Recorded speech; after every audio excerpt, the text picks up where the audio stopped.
Hola y sean bienvenidos a este nuevo video de la lista de reproducción. En el video anterior introducimos el concepto de ecuación diferencial parcial y dimos algunos ejemplos. En este video nos vamos a concentrar en hablar de algunas definiciones básicas que las vamos a tener en cuenta para ir introduciendo otros conceptos que también nos van a ser de bastante importancia. Vamos a iniciar con el concepto de función módulo o función valor absoluto. Entonces escribamos eso por este lugar. Función, yo la voy a llamar función módulo. Entonces vamos a utilizar o vamos a denotar por K nuestro cuerpo en general. Listo. Entonces vamos a tomar K como nuestro cuerpo y en particular lo vamos a poder considerar como el conjunto de los números reales o bien el cuerpo de los números complejos. Todos los elementos que nosotros tomemos en este cuerpo los vamos a llamar escalares. Entonces, si A es un elemento que pertenece a ese cuerpo, A recibe el nombre de escalar. Lo vamos a llamar un escalar. Entonces, si yo tomo un elemento de ese cuerpo, que como lo dije hace un momento puede ser un número real o puede ser un número complejo, entonces vamos a definir la siguiente función que va a aplicar sobre los elementos de este conjunto, y lo que va a hacer es tomar ese escalar, se le va a aplicar esa función y esta función va a tomar valores reales. Esta función nosotros la vamos a llamar función módulo si satisface las siguientes condiciones. Entonces, ¿cuál es la condición 1? El módulo de cualquier escalar debe ser mayor o igual que 0. Listo. Para todo A que pertenezca a ese cuerpo, y además el módulo de un escalar va a ser igual a 0, al real 0, si solamente si el escalar que nosotros estemos tomando sea el 0. La segunda condición es que esta función debe ser distributiva sobre el producto de escalares, es decir, el módulo del producto de dos escalares es igual al módulo del primero por el módulo del segundo. Nuevamente, para cualquier par de escalares A y B que usted tome como tal en ese cuerpo. Tercer condición que debe de cumplir esa función, y es que el valor absoluto o el módulo de una suma de escalares debe ser menor o igual que el módulo del primer escalar más el módulo del segundo escalar. Nuevamente, para todos A, B que usted tome en ese cuerpo. Es decir, se debe satisfacer la llamada desigualdad triangular. Nosotros podemos interpretar, por ejemplo, el módulo de la diferencia de dos escalares como la distancia que hay entre el escalar A y el escalar B. La distancia entre A y B. Además de esto, si nosotros tenemos un espacio vectorial, o sea, si E es un espacio vectorial sobre ese cuerpo K, entonces cualquier función que nosotros tomemos y que cumpla estas condiciones que acabamos de definir nos va a servir como tal para dar una noción de distancia en este conjunto, que es completamente general, ¿cierto? Un espacio vectorial. O sea, más precisamente, nosotros vamos a definir la siguiente función, la vamos a denotar de esta forma, doble barra, es que va a aplicar sobre elementos del espacio vectorial y los mapea al conjunto de los números reales. Esta función nosotros la vamos a llamar una norma. Entonces esta función será llamada norma, o bueno, es llamada norma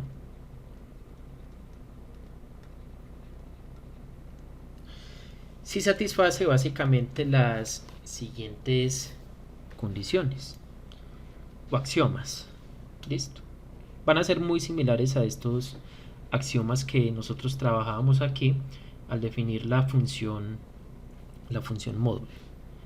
Entonces, nuestro primer axioma va a ser el siguiente: la norma de cualquier elemento de ese espacio vectorial tiene que ser mayor o igual que 0 para todo x en ese espacio vectorial, y nuevamente la norma de un elemento de ese espacio vectorial es idénticamente igual a 0 si solamente si ese elemento sea precisamente el 0 de ese espacio vectorial. Nuestro segundo axioma va a ser el siguiente: si usted toma un elemento x de ese espacio vectorial y lo multiplica por un escalar alfa, y a esto le calcula como tal la norma, este escalar usted lo puede sacar como tal de la norma, pero metiéndolo entre valor absoluto o aplicándole como tal esa función módulo que acabamos de definir, y esto multiplicado por la norma del vector x. Entonces esto es válido para cualquier escalar que usted tome en el campo y para cualquier vector x que tome usted en el espacio vectorial. Y como axioma 3 también se va a satisfacer la desigualdad triangular. Entonces, para cualquier par de elementos x y y que usted tome en ese espacio vectorial, se satisface que el módulo de la suma, perdón, la norma de la suma es menor o igual que la norma del primer vector más la norma del segundo vector. Entonces, para cualquier par de elementos x y y que usted tome en ese espacio vectorial. Resulta que si nosotros tenemos un espacio vectorial E dotado de una norma, o sea, dotado de una función que cumple estas condiciones, ese espacio vectorial en particular lo vamos a llamar como tal espacio vectorial normado, o simplemente espacio normado. Eso lo podemos escribir por este lugar. Entonces, si E es un espacio vectorial,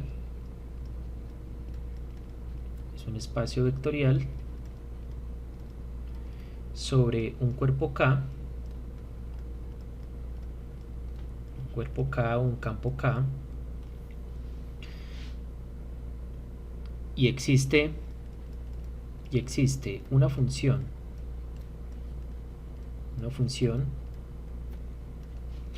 norma. Listo. Voy a escribir función norma, pues ya sabemos que debe satisfacer esos tres axiomas que acabé de definir. Entonces, una función norma que toma vectores de ese espacio y los convierte como tal en números reales. Entonces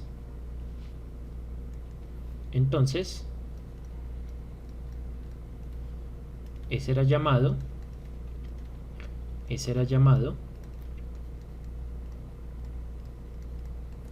espacio vectorial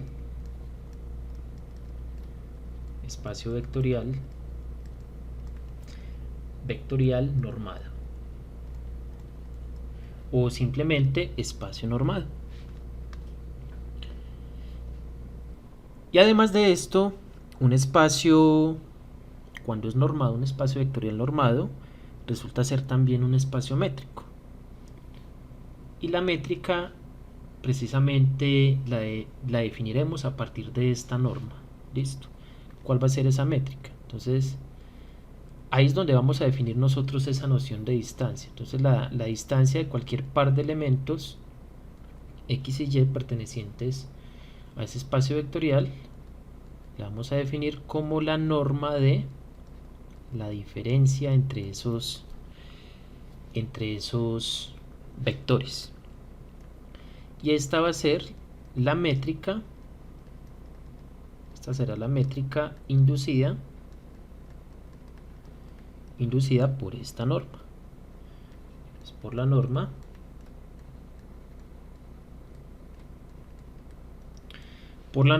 doble barra punto. Entonces, como nosotros estamos dotando de una métrica a este espacio vectorial, dado que tenemos definido sobre él una función de norma, entonces toda la teoría de los espacios métricos puede ser aplicada aquí en los espacios normados. En particular, si nosotros tenemos, por ejemplo, una sucesión, digamos x sub n con n variando desde 1 hasta infinito, que converge como tal, o sea, convergente a un elemento, digamos x en e, entonces se va a satisfacer básicamente que el límite cuando n tiende a infinito de la norma de x sub n menos x, esta diferencia es igual a 0, ¿sí? Entonces en ese caso nosotros decimos que x, entonces escribamos por acá, decimos que x va a ser el límite de esa sucesión, es decir, el límite cuando n tiende a infinito de x sub n. O bien también podemos simplificar un poco la notación si decimos que x sub n tiende a x cuando n tiende a infinito. Otra definición importante que no se me puede escapar es la definición de espacio de Banach. Espacio de Banach. Aunque en esta lista de reproducción como tal no vamos a profundizar en teorías de espacios vectoriales normados, pues sí nos va a interesar saber qué es el concepto de norma, porque luego vamos a hablar un poco del producto interno, vamos a necesitar estos conceptos, entonces es para que quede un poco más claro. Entonces, ¿qué es un espacio de Banach? Aquí a grosso modo, si nosotros tenemos un espacio vectorial normado,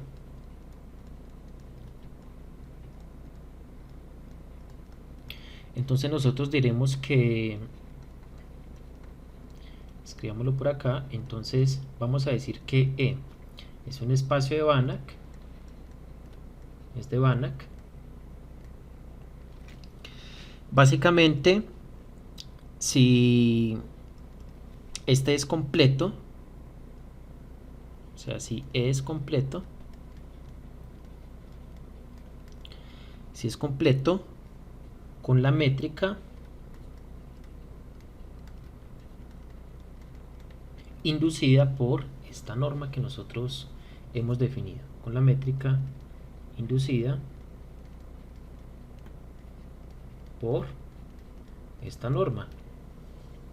Y aquí el concepto de completo pues viene del análisis como tal.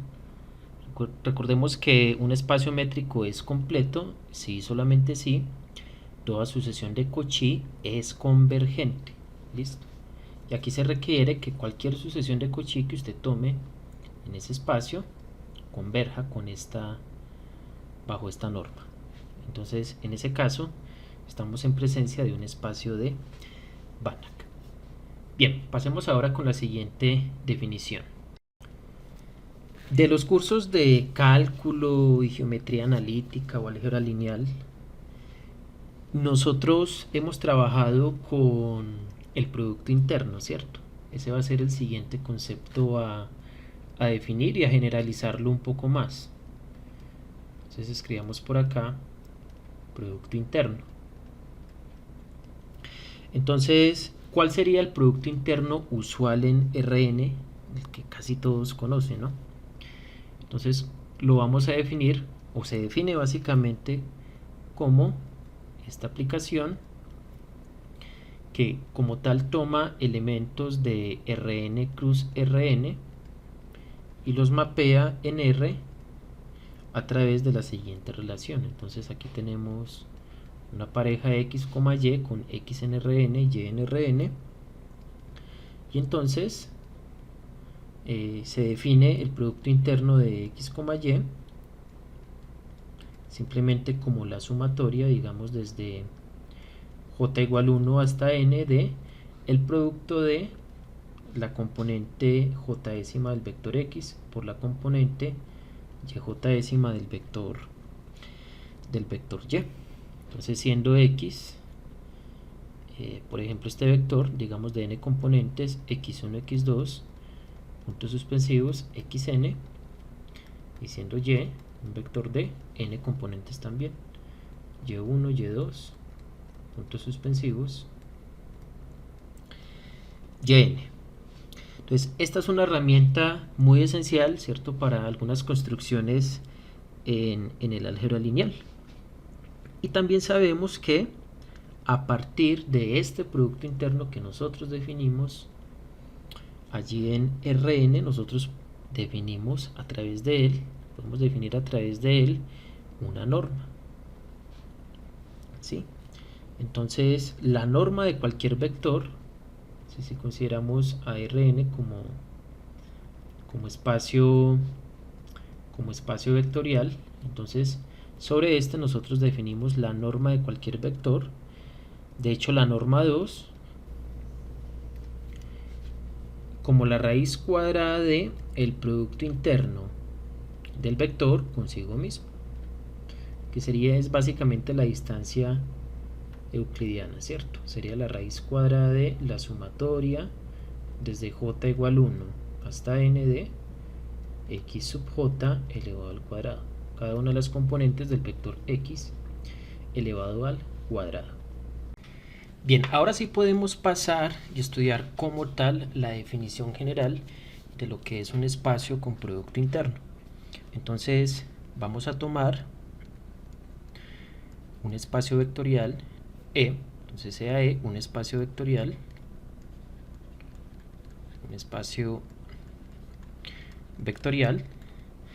este puede estar definido como tal sobre el cuerpo de los números reales o complejos, entonces sobre k igual a r o k igual a c. Entonces un producto interno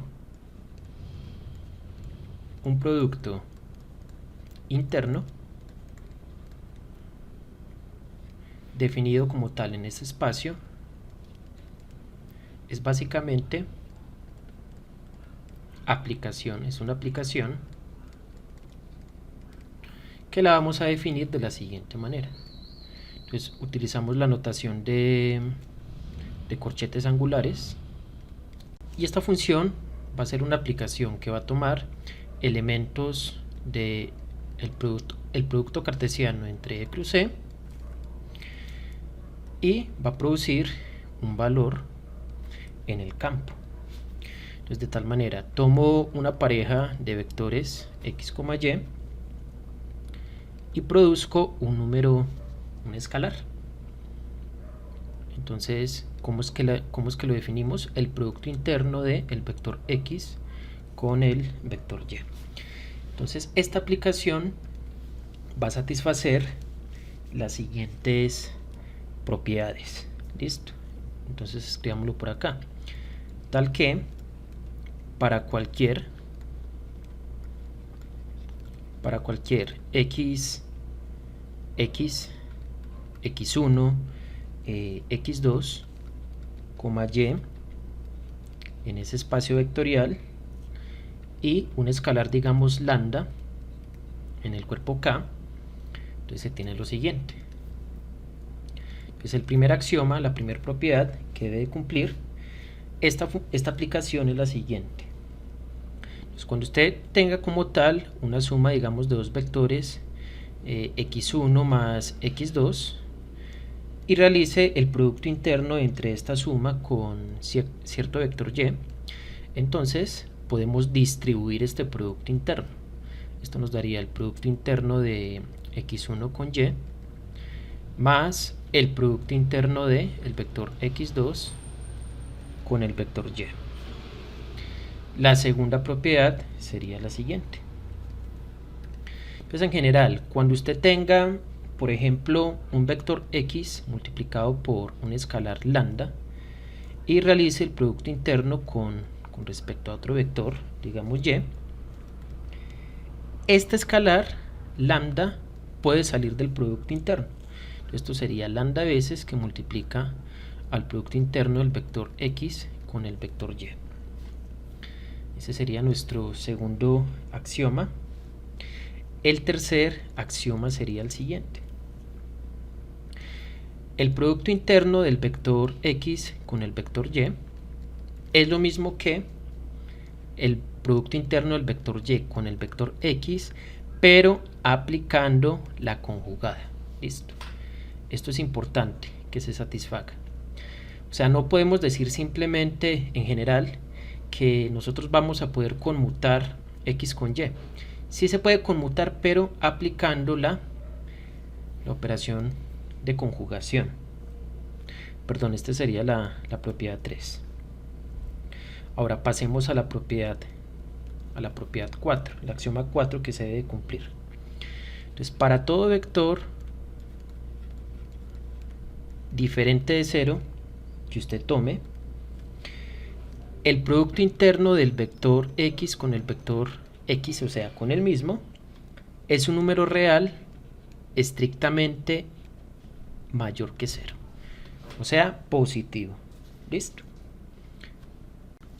Resulta que a partir de estas propiedades que acabamos de definir, que debe cumplir como tal esta función, se desprenden las siguientes propiedades, son consecuencias de ellas.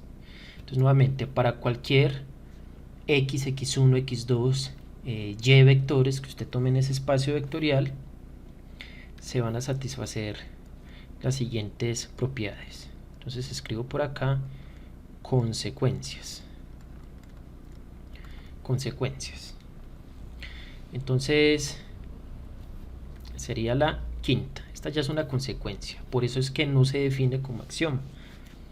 El producto interno de cualquier vector con el vector nulo de ese espacio vectorial es lo mismo que decir el producto interno del vector nulo con cualquier otro vector y del espacio vectorial, y esto es igual al escalar 0. Siempre que realice producto interno de un vector con el vector nulo, digamos sea a derecha o izquierda, esto nos da como resultado el escalar 0. Es una consecuencia. La consecuencia 6, que nos dice que el producto interno de un vector consigo mismo es igual al escalar 0 si solamente si ese escalar que usted esté tomando, perdón, ese vector que usted esté tomando sea como tal el vector nulo. Consecuencia 7. El producto interno entre x, ahora con una suma de vectores, digamos y1 y y2. ¿Será que al igual que nosotros podemos distribuir a izquierda, podremos distribuir nosotros también a derecha? Entonces vamos a ver qué es una consecuencia de estas propiedades. Entonces, noten que por la propiedad 3, o por el axioma 3, podemos escribir que esto es igual al conjugado de y1 más y2, coma x. Listo. Ahora, por la propiedad 1 de linealidad, entonces nosotros podemos distribuir este producto interno, y por propiedades como tal de la conjugada podemos separar en una suma de conjugadas, ¿sí o no? Entonces nos quedaría y1, x conjugado más y2, x producto interno, ¿cierto? Conjugado. Y nuevamente volvemos a aplicar la propiedad 3. Entonces quitamos esta conjugada invirtiendo estos dos vectores en el producto interno. Entonces nos daría producto interno de x con y1 más el producto interno de x con y2. Entonces también distribuye a derecha. El producto interno distribuye a derecha entre comillas de una suma de vectores. Bien, continuemos por este lugar con la consecuencia 8. La consecuencia 8 nos dice que si nosotros tenemos ahora un escalar multiplicando un vector y, digamos a derecha, y aquí efectuamos el producto interno con otro vector x, ¿será que nosotros podemos sacar como tal de este producto interno este escalar? Entonces, aplicando la propiedad, vamos a aplicar nuevamente la propiedad 3. Entonces esto nos quedaría el conjugado de lambda y, x. Ahora aquí por dentro de este conjugado y aplicando la propiedad 2, la propiedad 2 nos dice que si la primer componente está multiplicada por un escalar, el escalar sale sin ningún problema de ese producto interno. Entonces esto nos daría la conjugada de lambda que multiplica el producto interno de y, x. El complejo conjugado de un producto es el producto de los conjugados, entonces nos daría conjugado de lambda por el conjugado de y, x, producto interno de y x. Y nuevamente volvemos a aplicar como tal la propiedad 3. Volvemos a invertir este producto interno y quitamos como tal ese conjugado. Entonces nos daría el conjugado de lambda que multiplica al producto interno de x y y. Entonces noten, en general, lambda puede salir, o sea, si lambda está multiplicando al vector de la derecha en el producto interno, ese lambda sí lo podemos sacar, pero ojo, como el complejo conjugado. Y finalmente, como la consecuencia número 9, si nosotros tenemos, por ejemplo, la siguiente igualdad entre productos internos, entonces tengo un vector x y efectúo el producto interno de ese vector con otro vector, digamos y1, y resulta que esto nos da exactamente lo mismo que tomar ese vector x y efectuar el producto interno con otro vector, digamos y2. Entonces, si esto se cumple como tal, ojo, para cualquier vector x arbitrario, ¿cierto? Para cualquiera que usted tome en ese espacio vectorial, entonces se debe cumplir necesariamente que el vector y1 sea igual al vector y2. Entonces es un criterio que nos permitiría a nosotros como tal deducir unicidad, ¿cierto? En algunos espacios vectoriales con producto interno, ¿cierto? Si se verifica esta igualdad, eso implica directamente que este vector tiene que ser igual a este vector. Y finalmente podemos dar algunas observaciones. Listo. Escribámoslas por este lugar. Notemos que si nosotros estamos trabajando, por ejemplo, en el campo de los números reales, entonces si analizamos nosotros la propiedad, si analizamos la propiedad 3, este producto interno, que por la propiedad 3 es igual al producto interno, al conjugado del producto interno de y con x, como esta función ya tomaría únicamente valores reales, entonces este número tiene que ser real, ¿cierto? Entonces si este número resulta ser real, ya nosotros sabemos por propiedades de los números complejos que el conjugado es igual a él mismo.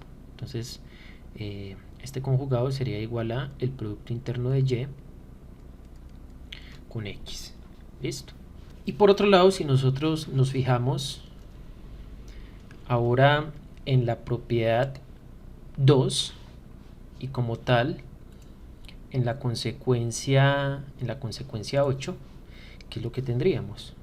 Entonces, por la propiedad 2 tenemos que el producto interno de un escalar multiplicando a x, producto interno con otro vector y, sabemos que este escalar puede salir, entonces daría lambda por el producto interno de x con y, ¿cierto? Y si tenemos el producto interno de x con un escalar, puede ser este mismo que multiplica al vector y, entonces por la consecuencia 8 esto nos daría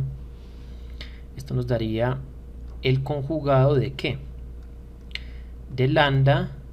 Bueno, más bien no sería la consecuencia 8, sino que estaríamos aplicando en este caso la propiedad 3, ¿cierto? Entonces por la propiedad 3 esto sería el conjugado de lambda y, x. O sea, estoy replicando algo de aquí de esta prueba que hice en la consecuencia 8, ¿cierto? Entonces esto nos daría, pero ojo, aquí lo importante es que como estamos considerando el campo de los números reales, entonces este producto interno sería real, lo cual implica que esto también tiene que ser un número real.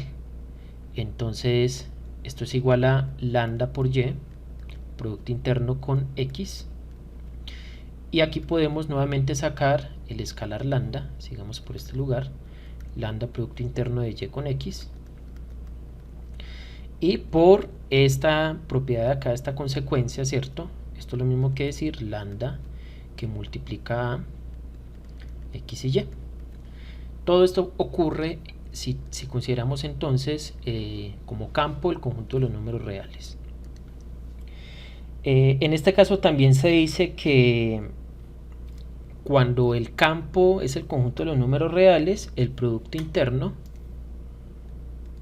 entonces por lo tanto el producto interno es una forma bilineal simétrica, listo. Entonces es una forma bilineal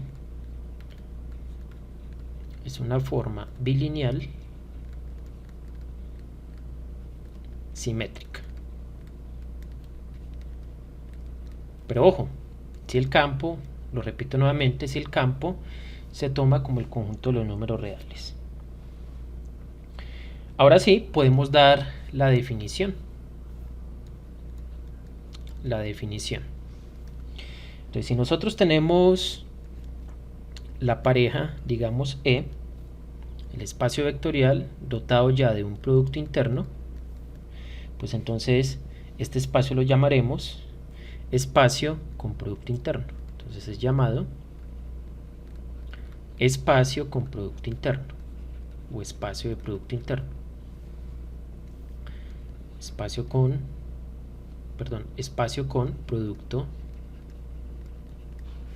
producto interno. Y por otro lado, análogamente como lo hacíamos aquí en esta analogía que yo estaba haciendo con este producto interno usual que se define ahí en el espacio vectorial Rn. Entonces aquí, como ya estamos hablando en general, ¿cierto?, de cualquier espacio vectorial con un producto interno ya definido, entonces nosotros podemos definir la función norma que toma valores en ese espacio vectorial y los lleva como tal a el cuerpo. En este caso vamos a tomar el campo de los números reales, ¿cierto? Recordemos que esta aplicación tiene conjunto de llegada al conjunto de los números reales, ¿cierto? La norma, por definición, es un número real. Entonces tomamos aquí un vector x y lo enviamos al conjunto de los números reales, simplemente tomando la raíz cuadrada de el producto interno de el vector x con el mismo. Esta aplicación, ¿sí?, es como tal una norma, es una norma y se llama la norma inducida por el producto interno. Entonces define una norma inducida por el producto interno.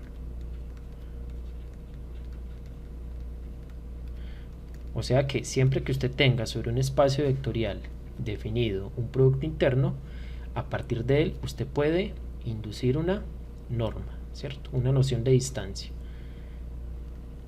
Producto interno.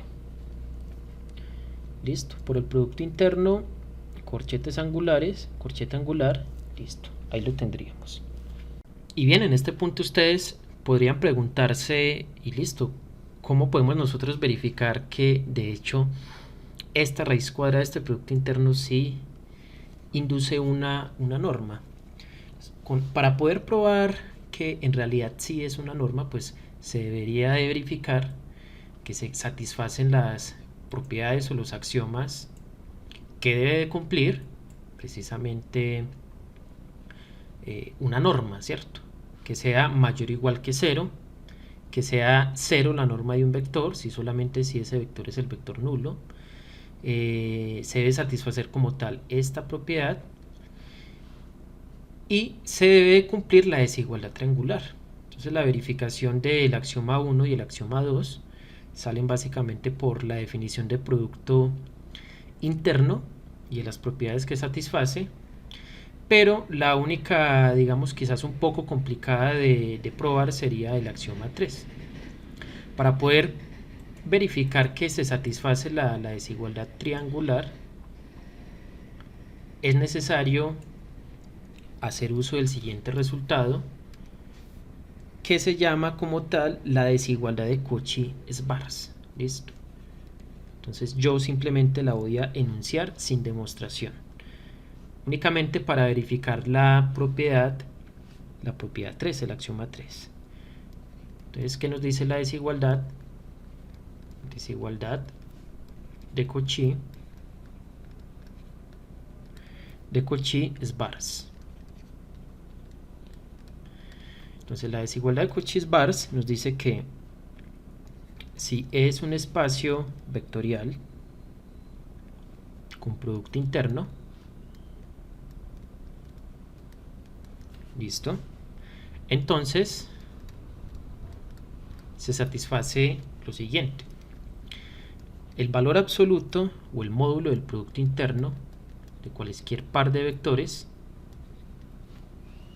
de ese espacio vectorial es menor o igual que la norma del primer vector por la norma del segundo vector.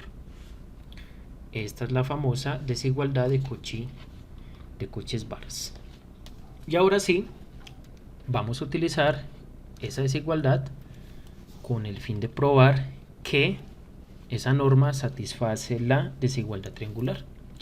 Entonces vamos a partir de lo siguiente. Entonces vamos a considerar la norma de la suma de cualquier par de vectores de ese espacio vectorial, pero elevada al cuadrado.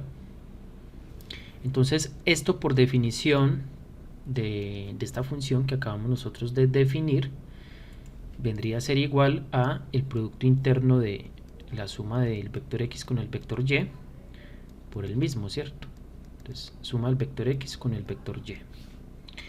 Aquí podemos aplicar la propiedad de linealidad, tanto a la izquierda como a la derecha. Entonces esto nos daría producto interno de x con la suma, más el producto interno de y con la suma de esos vectores, y la volvemos a aplicar en este término y en este término. Entonces nos quedaría producto interno de x consigo mismo más el producto interno de x con el vector y, y ahora en este otro producto interno nos quedaría más el producto interno de y con el vector x más el producto interno de y con el mismo.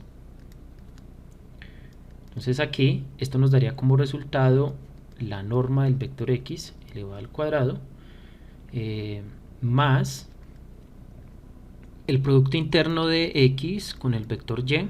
Y aquí lo que vamos a hacer es invertir este producto interno y tomando conjugada por propiedades. Entonces nos daría conjugada de x, y, producto interno, y aquí nos daría la magnitud del vector y elevado al cuadrado.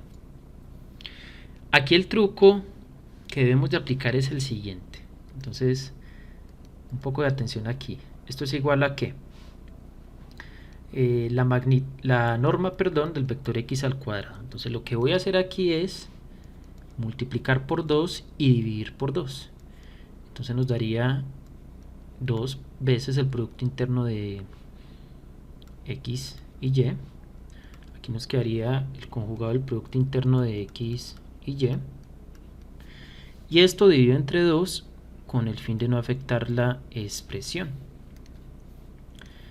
Y finalmente le sumamos la magnitud del vector y, esto elevado al cuadrado. Resulta que este promedio es precisamente la parte real del producto interno, propiedades aquí de los números complejos. Entonces aquí nos daría la norma del vector x al cuadrado más 2 veces la parte real de ¿quién? Del producto interno de el vector x con el vector y, más la magnitud del vector y elevado al cuadrado. Entonces aquí, para que lo tengan presente, estamos aplicando la siguiente propiedad: la parte real de un número complejo z es igual al promedio de el número complejo con su complejo conjugado. Esa es la propiedad que estamos aplicando. Y aquí también será esencial aplicar el siguiente resultado: la parte real de un número complejo z siempre es menor o igual que el módulo del número complejo. Entonces esta va a ser fundamental para nosotros pasar de una igualdad a una desigualdad.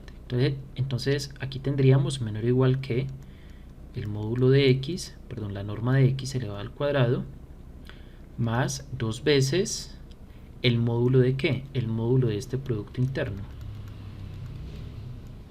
que estaría haciendo el papel de z, más, aquí más, la magnitud de el vector y elevado al cuadrado. Y aquí podemos hacer uso de la desigualdad de Cauchy-Schwarz. Este módulo de este producto interno es menor o igual que el producto de las normas. Entonces aquí tendríamos, esto es menor o igual que la norma del vector x elevado al cuadrado más 2 veces la norma de x por la norma de y más la norma de y elevada al cuadrado. Esto claramente es un trinomio cuadrado perfecto, que sería igual a ¿qué? Al módulo de... Perdón, aquí yo tengo una confusión a veces con el módulo y con la norma. Es que como están tan relacionados, entonces es usual de que yo los confunda. Entonces ahí me disculpan si me equivoco a veces pronunciándolo. Entonces aquí tendríamos la norma de x más la norma de y, esta suma elevada al cuadrado, y listo. Podemos, como estas son cantidades positivas, ¿cierto? Estas normas, aquí tenemos una suma de números positivos, entonces podemos cancelar en ambos lados de la desigualdad ese cuadrado. Entonces esa desigualdad implica que el módulo, perdón, la norma de la suma es menor o igual que la norma de x más la norma de y. Entonces, por lo tanto, se satisface la desigualdad triangular, que era lo que nosotros queríamos probar. Y listo, ya que tenemos un poco claro lo que es un producto interno, las propiedades que debe de cumplir, y que cuando se tiene un espacio vectorial con un producto interno asociado podemos inducir una norma, hay una definición que se desprende como tal de lo anterior y que es bastante importante, pues vale la pena que yo la dé en este video. Entonces simplemente voy a dar la definición. Listo. Entonces la definición, vamos a definir lo que es un espacio de Hilbert. Espacio de Hilbert. Listo.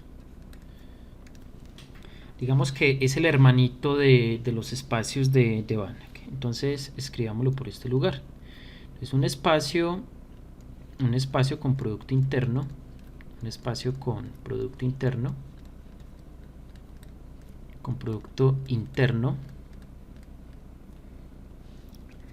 que es completo,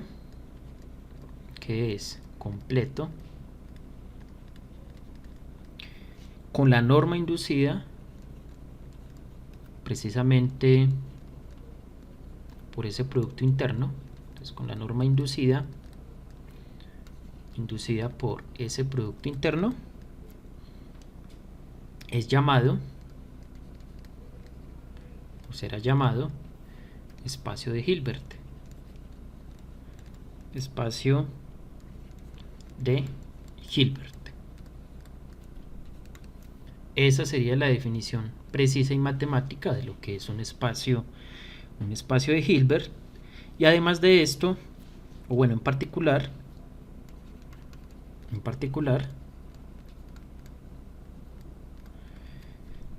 todo espacio de Hilbert,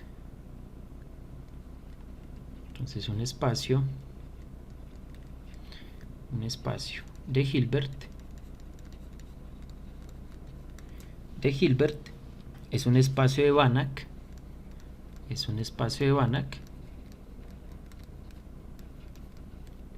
esto por definición, es un espacio de Banach con la norma inducida por dicho producto interno. Entonces, con la norma inducida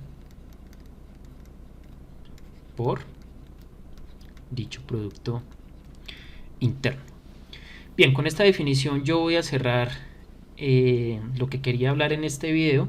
En el próximo video de esta lista de reproducción vamos a comenzar a hablar un poco de un producto interno estándar que se define por medio de integrales y que nosotros lo vamos a aplicar para hablar un poco de funciones ortogonales, bueno, vamos a ver esa definición porque van a ser conceptos bien importantes para nosotros definir lo que es una serie de Fourier, ¿cierto? Entonces dejamos hasta acá este video. Si eres nuevo en el canal, es la primera vez que visitas este canal, te invito a que te suscribas, a que compartas este contenido, a que actives la campanita para que no te pierdas ningún video que yo siga publicando. Entonces nos vemos en el siguiente video.